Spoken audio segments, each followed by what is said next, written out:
presenter. So, Ms. Nita Watson, can you please come up, please? A lot of you all may know that, we're heavy into reparations, lineage-based reparations for Black Americans here in America. And some of the groups that we work with have got legislation passed in California, working on it at national and federal levels to make sure that the debt that's owed to Black people gets paid. So, Ms. Nita Watson, I'm gonna let her tell you briefly about what she does. But we work together consistently when it comes to reparations, and then she's going to introduce our next presenter. So, Ms. Nita, please come up here. Thank you all. Thank you so much, Nick and Kat, for having us. It's truly been an amazing experience so far. We're not saying events anymore. These are experiences. And so I'm just happy to experience it with you today. As Nick said, we work closely together and what we do around reparations, but we are here today to hear from this amazing young woman, Kansa T. Jones Muhammad, AKA Friday, or KJ, whatever feels good to you. She'll go by that. Kansa Jones Muhammad, better known as Friday, is a reparations advocate, an educator. KJ is the Vice President of the Los Angeles Reparations Advisory Commission, appointed by former Mayor Eric Garcetti. President and co-facilitator of the National Assembly of American Slavery Descendants. Founding career member of a coalition for a just and equitable California. Anchor organization for the California AB 3121 Task Force, and former co-chair and founding member of NAASD Los Angeles. KJ is the author and publisher of a self-help memoir, The Real Friday Jones. KJ is a proud graduate of Howard University and most recently the Los Angeles African American Women's Political Policy Institute 2020. In her mind's eye, she's a dancer. In our eyes too, and an occasional actress. In real life, she does real good math. Put your hands together, y'all, for Miss Friday Jones. Okay. Basically, this is a nonprofit organization for us, by us. And Nita's gonna tell me to stop saying because people don't understand, but that is my go-to word, so just bear with me today. You all can read what's on the screen. I'm going to tell you some other things. So, short story. My great-grandmother, 7 generations back on my father's side, we come from her. Her name was Tracy. Tracy was a merchant. She was a merchant on the sub-Saharan, market exchange, whatever you want to call it. She spoke 3 languages. She was captured. She is from the Bemalique people, and my family on that side is the United Martin family. And the Martin family were actually some white Irish folks who came here before the Revolutionary War, fought in the Revolutionary War, and within 2 generations became slave-owning farmers.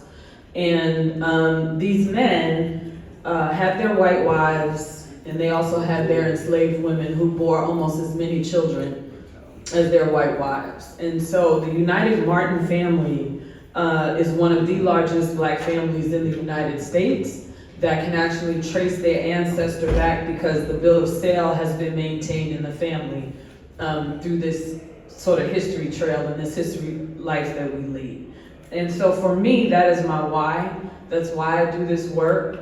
And it was important that when I fell into the reparations space, that the people who were part of the organization came from a not similar experience, but we came from that American experience where our ancestors were imported into this country and they were enslaved in this country as chattel. And so we're beyond black-led. In the world of BIPOC, I don't say we're 70% Black or indigenous or whatever that sort of governmental qualifier is. I say we are 100% American freedmen led, because we are the children of the emancipated, and we learned earlier today that they emancipated themselves. So that's who we are. You all heard my bio, told you a little bit about me. I'm originally from Brooklyn, New York. I moved to California in, I think, 1997. At the time that I moved, I could make $10,000 more doing accounting work for high-profile, high-net-worth people, which was $10,000 more than I could make in New York City.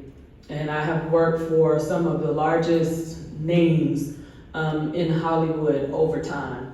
And yet, there's a saying that there requires 20 years of stability. My life has not been stable for 20 years at any point in my existence as a human being. And that peace is that human peace. And that is also the peace that makes it hard for a lot of our families at times to always be consistent in the ways that we want to be consistent. So, I'm here to talk to you about reparations. This photo was taken Juneteenth of this year in Houston, Texas, in a part of town called Acre Home. And there's a parade there every year, hosted by the mayor of the city. And in going through that section of Houston, what was very apparent, almost like Ferris Street in a way, it was very apparent that we lived there. Families had been there for generations. And it had a serious lack of investment. And this parade consists, generally speaking, of people from around Houston, but certainly people who are from Acre Homes. And our organization was the only organization presenting information. A lot of it, is kids, it's bands, it's music. And what I appreciated from this experience was the older people who were often out there with their grandchildren, they got into the chant that we were saying. They got into the mood that reparations is beyond due. And that is the message that ultimately has to be taken across the country to feed the movement that is definitely growing. And it's important for everyday people, like we heard earlier today in the chapel, to participate from where we are. Field Order 15, and we heard a little bit about it from David yesterday. And there are a couple of sections that are highlighted that I want to talk about. William T. Sherman's Field Order 15, the federal reparations that has been around my entire adulthood is H.R. 40. And H.R. 40, in terms of a concept, came to be named after the 40 acres of land that was due. And I'm not gonna go through all of this, it's on the screen. Anybody, if you want this, if you could let our hosts know, and I will make sure that they get this you can have the whole slideshow if you want it, just let the host know, and I'll make sure you get it. But I wanna point out 4 things. There were 400,000 acres, and this is under number 1, 400,000 acres of land that was supposed to go to newly freed Black families in 40-acre segments. When I talk about reparations, I say I want 160 acres, and I want the 160 acres because 160 acres is what they gave the white people when they settled here.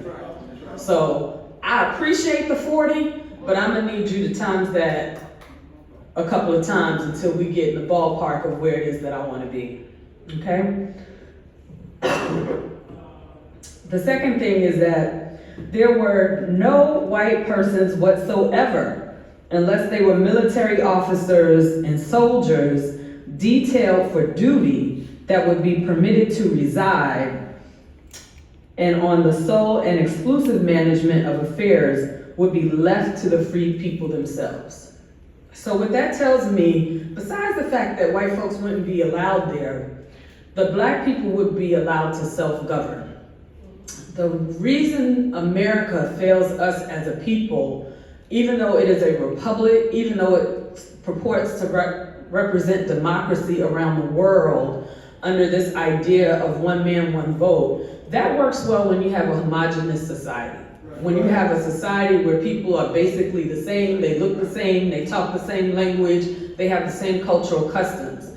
America is not that. And the only time we have seen this idea of some sort of weighted governance was under the 3/5 compromise, so that white Southern men who owned slaves could have an equal vote to higher populated parts of the North in the country. That's the only time we've seen it. So America as a nation understands the concept that our republic is not equal and it hasn't served us.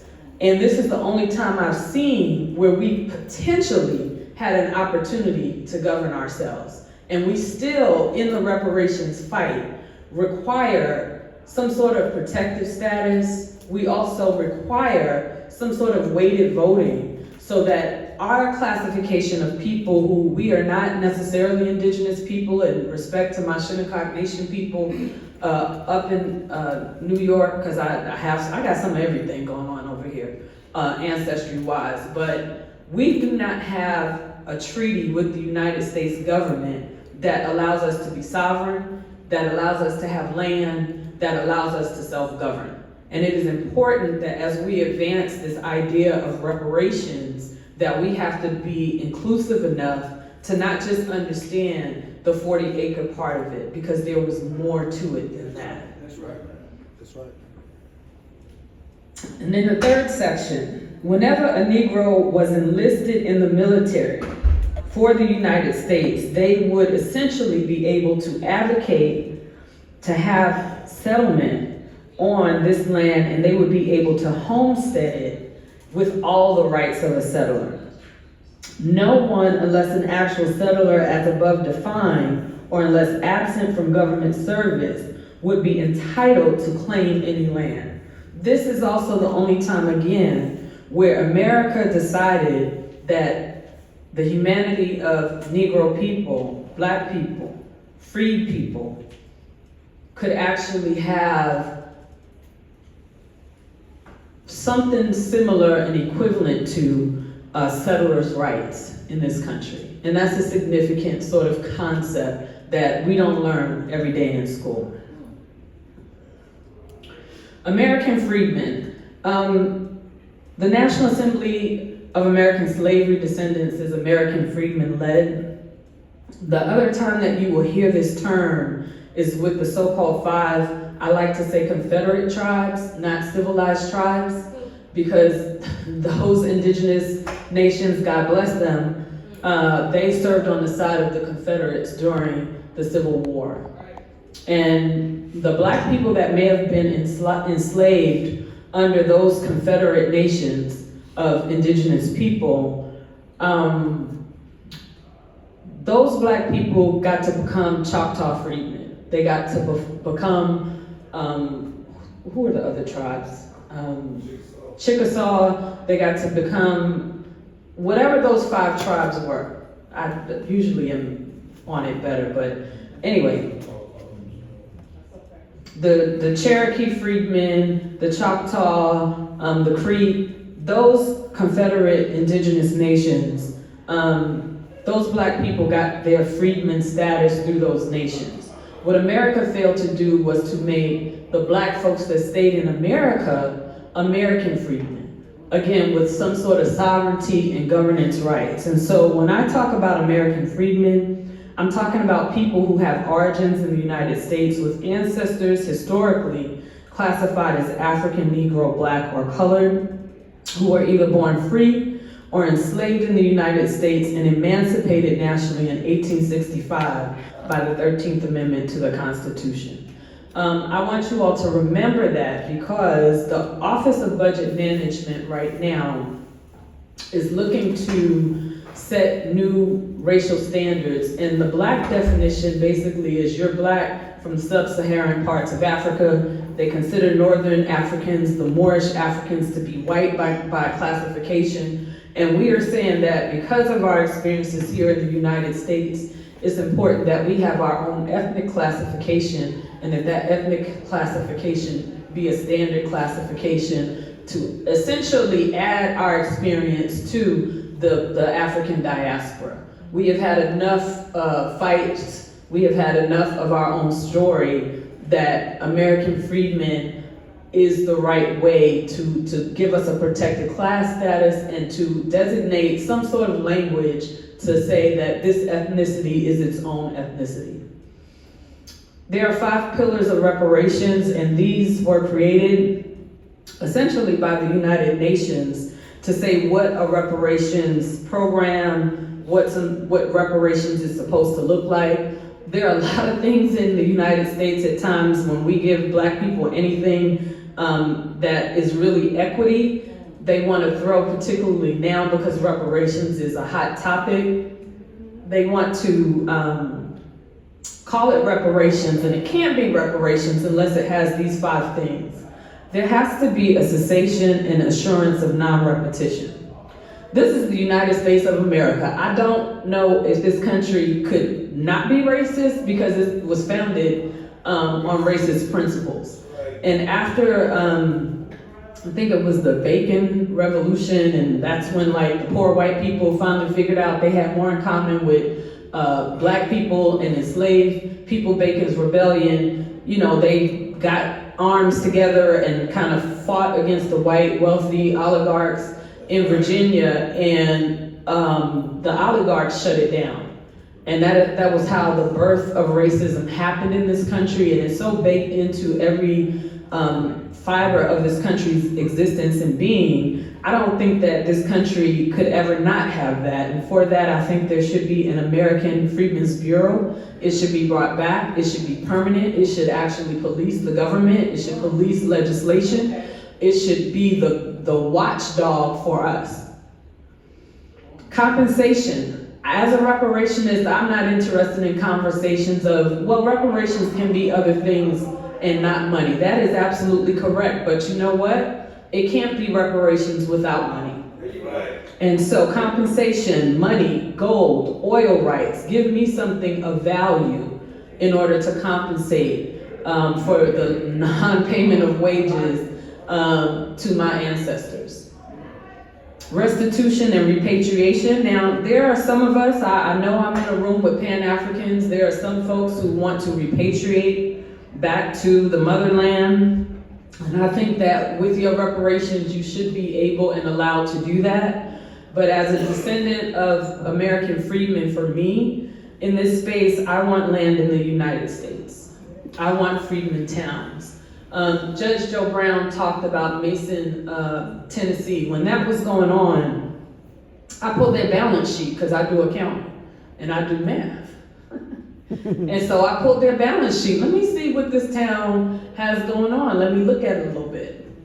That town had about $250,000 worth of unpaid taxes that was just being carried on their books as an asset.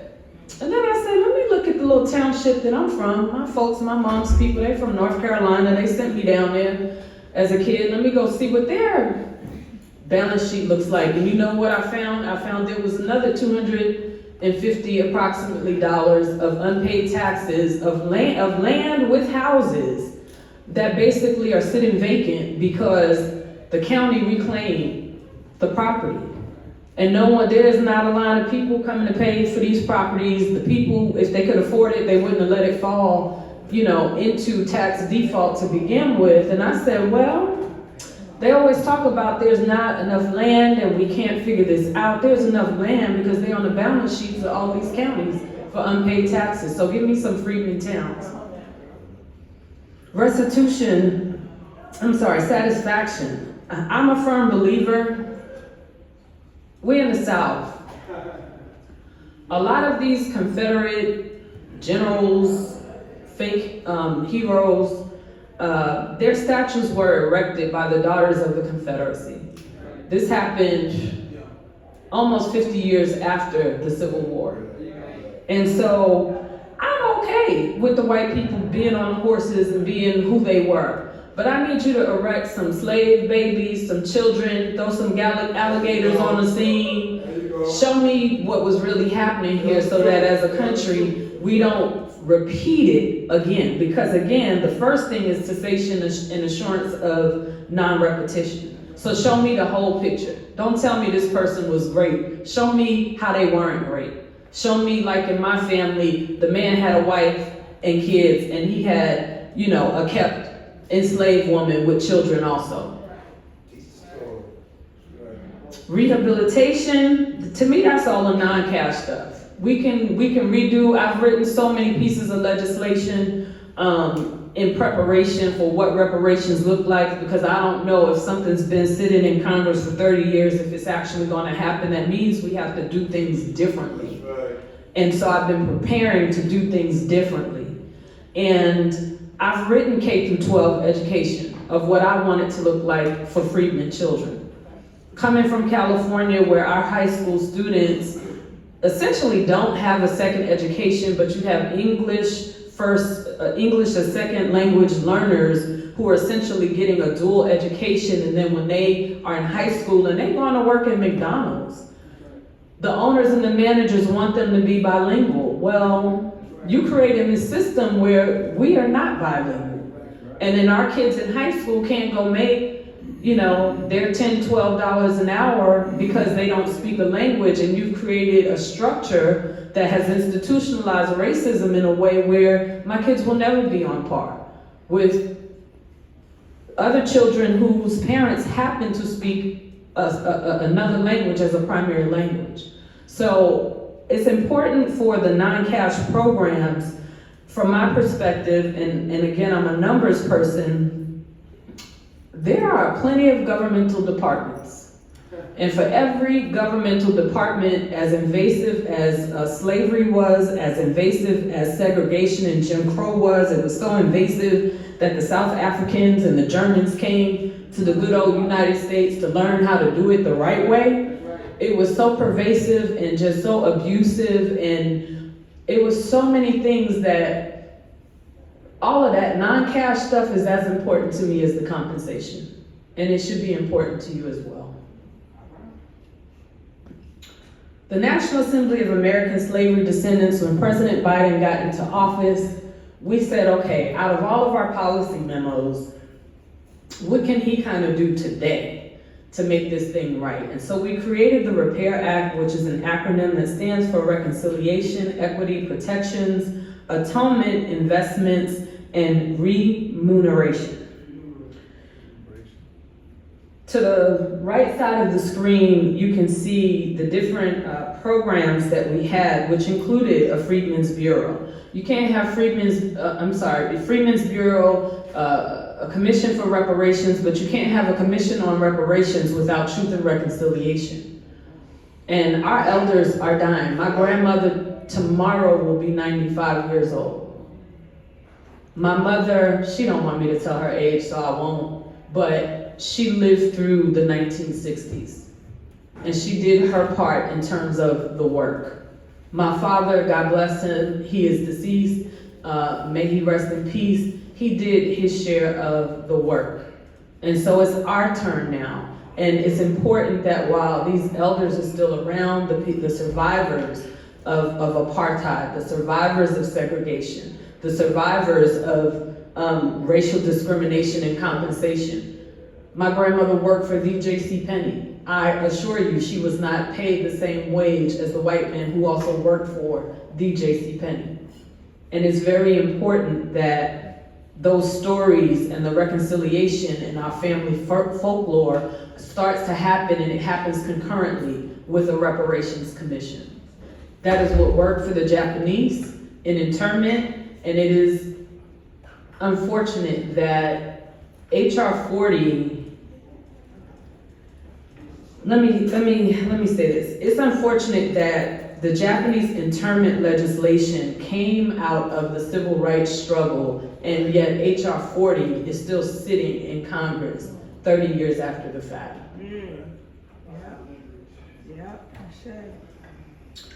Legislation that has been successful, the Coalition for a Just and Equitable California, the president of that organization is who I call my twin in reparations. His name is Christopher Lobson. Christopher is also from New York, and the funny thing about California reparations is that when we were fighting for it, neither him or I knew if we would even qualify, but it didn't stop us from doing the work. The Coalition for a Just and Equitable California literally added language and specificity to AB 3121 that was specific for descendants of persons enslaved in the United States.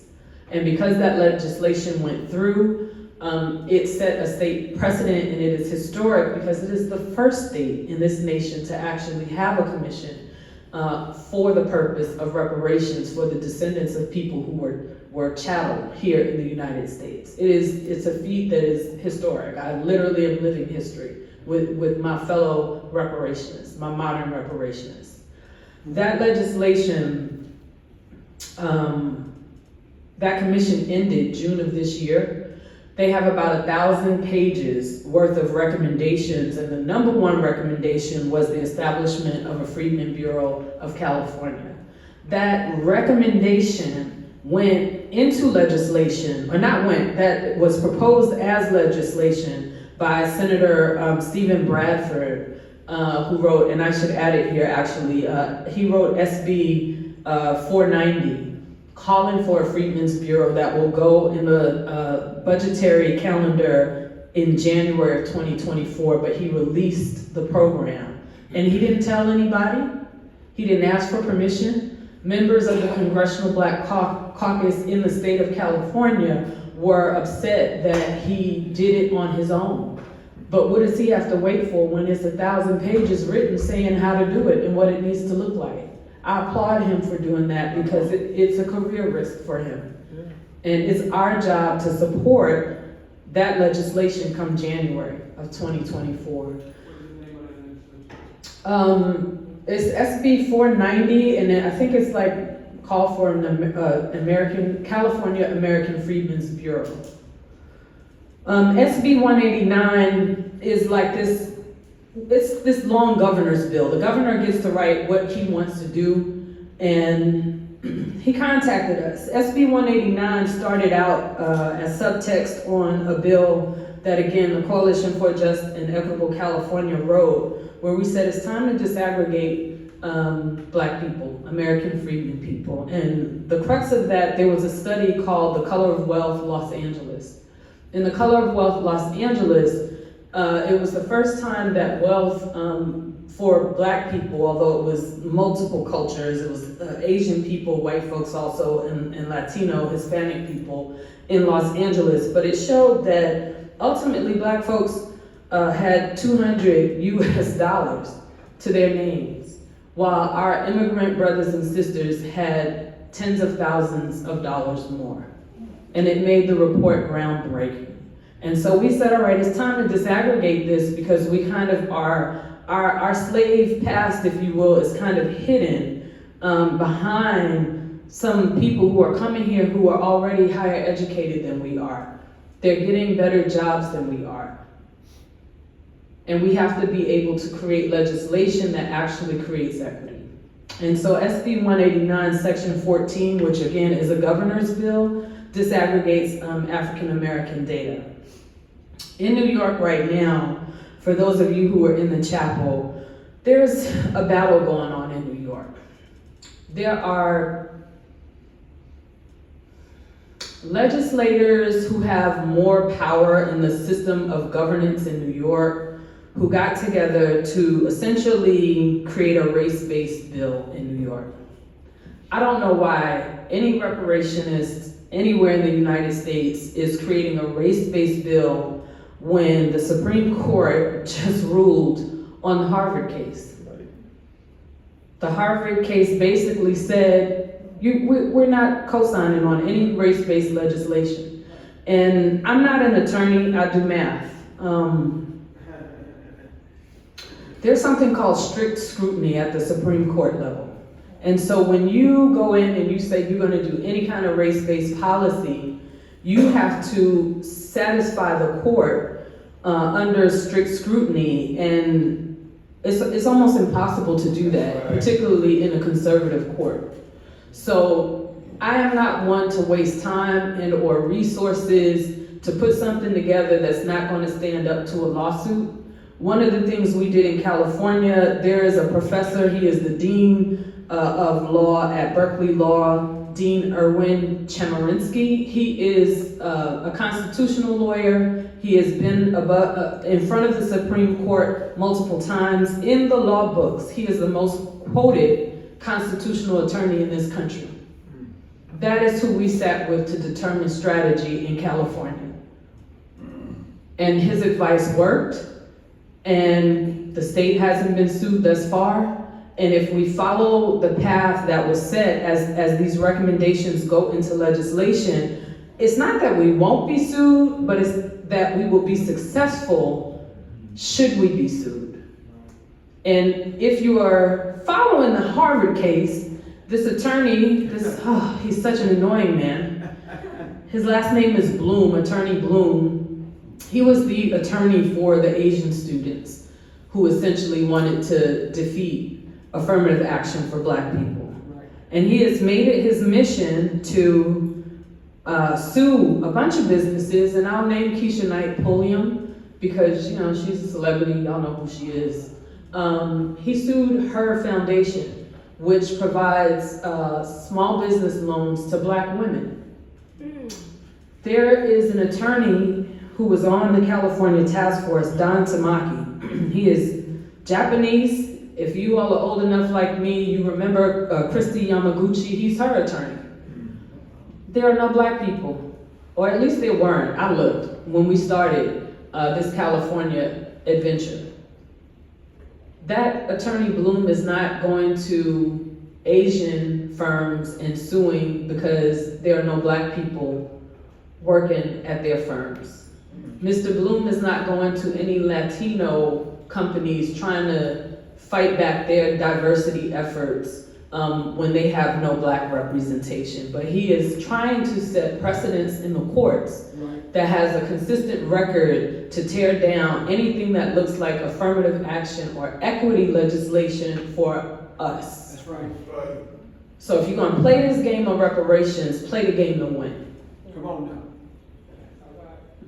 A07828 is the New York State American Freedmen Task Force on reparations and remedies. The Californians took our knowledge to Assembly Member Nikki Lucas in New York, and we looked at the existing bill that was a race-based bill. We redlined the bill, we shored the bill up with language to make it so that it could stand again up to defense should a lawsuit be incurred.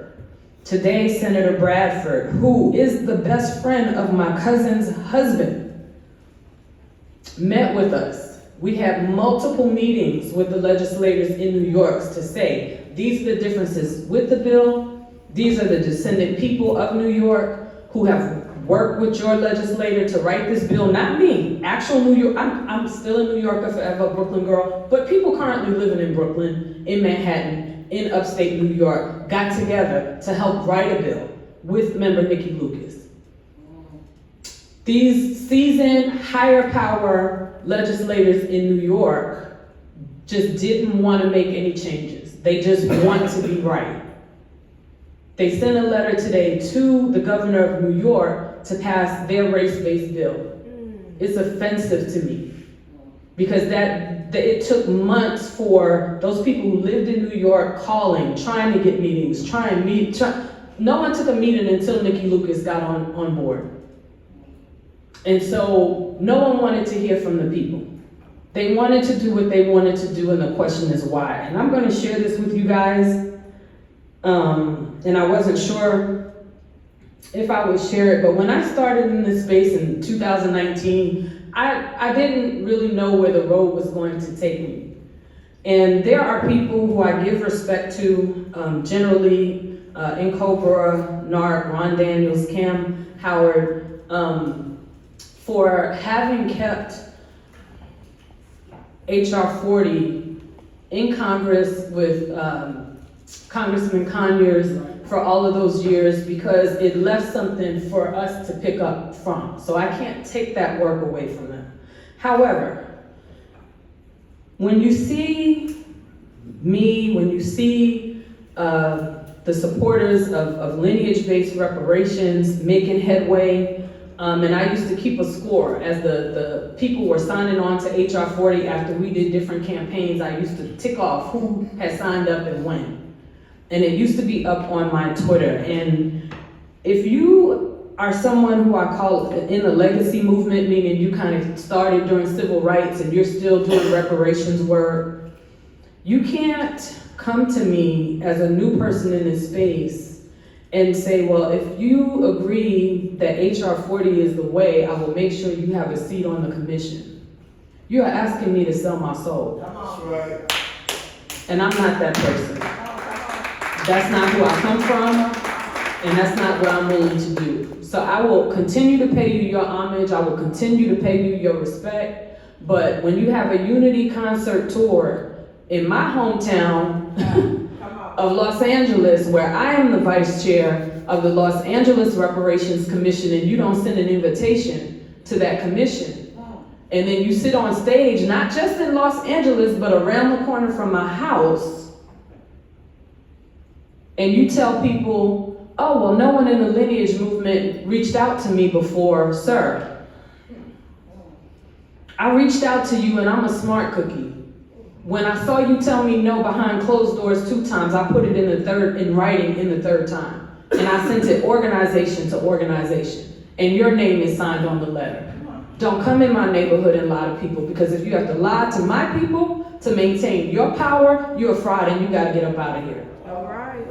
So, I said it, and it is what it is. The vice president of this college, Jennifer Johnson, this is how I want to, almost like our math brother here, get you to think about reparations differently. I used to host a show called Politics in Black in Los Angeles, a YouTube show, and the vice president here of Tougaloo College, she was on our show. And she came to talk about defense research, because at this college there's a hub for historically Black colleges to receive federal contracting for research. A lot of colleges do research. And what she shared at that time, and this is a way to think about reparations, because again, all of the federal governmental departments can participate. The defense budget for the United States is the largest piece of the puzzle. There are historically white colleges, particularly the Ivy Leagues, that have been doing defense research for years, so much so that they do not have to compete for research dollars or contracts. They are granted to them because they are considered some like A1 tier proven record. They get the money, they get the contract, it is what it is. The dollars that are spent on research for historically Black colleges out of the entire sort of research budget for defense is something like 2%. And we are not the A1 tier 1 colleges. And so we have to compete, our HBCUs do, for those contracts. What Jennifer Johnson did was say, okay, well, I kind of know how to do this. If you are an HBCU and you want to participate in this defense contracting, be part of the hub here at Tougaloo, and we will show you how to participate in the research for the defense. To me, she's a champion, she's a warrior, she's a reparationist. She's making it happen where she's at. So what can you do? I took these pictures yesterday. We here in Jackson, Mississippi. You can change the world from where you stand. That's right. That's right. You can change the world with what you have. I tell people I'm not paid for this work. The folks that put this on today, the Elmer Geronimo Pratt Gun Club, I thank you for allowing me to be here. They were gracious enough to give me some hotel accommodations, which meant I could bring a couple of friends with me who do this work regularly. I'm not paid to be on Los Angeles's commission. I do not take a salary from our nonprofit. I have a day job from 9 to 5. I was working yesterday in the midst of what was happening yesterday. In the midst of the tour, I kept going back, hopping on my computer, taking phone calls because I have a 9 to 5 job. That is how I get paid. And more often than not, I take from my pocket and I put it back into this work.